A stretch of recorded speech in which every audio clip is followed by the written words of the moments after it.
I don't remember the first time I ever heard the expression, my country right or wrong, or its evil twin, America, love it or leave it. I do remember from the beginning I didn't find either argument all that persuasive. About 200 million of us were plopped here on this bit of real estate through no choice of our own, finding ourselves in the situation where no matter how much or how little we loved our country, we had little interest in and even less opportunity to leave. The chanters were clear on what we should do: love it or leave it. They just gave us no suggestions on where we might go if we decided to leave.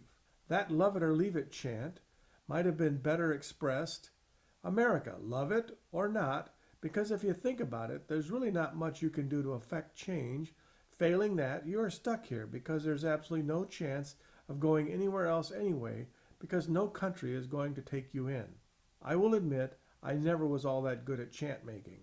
The bumper sticker claim, my country right or wrong, also left me cold. To me, it would have made a whole lot more sense to have yelled, my country right, and if not right, I will help her figure out where she is wrong and make sure we do whatever is possible to make the country right again.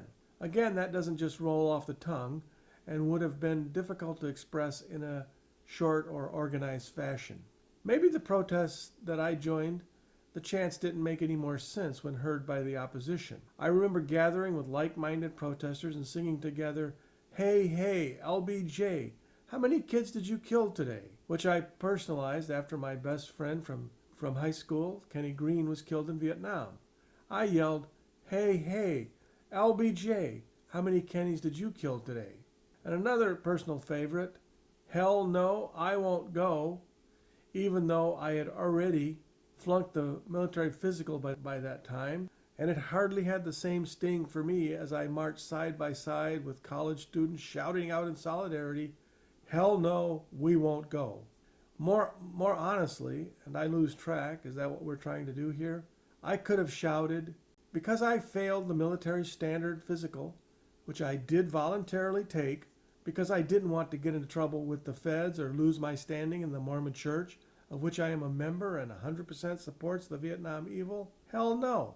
I don't think I will go. Again, that doesn't slip right off the tongue and would have been hard to sync up in a group. I'm not a scholar. I never tried to fool myself into thinking that I was. I did study history lightly, touching it on a drive-by in high school, and took a slightly, still pretty shallow, though deeper dive into the subject in college.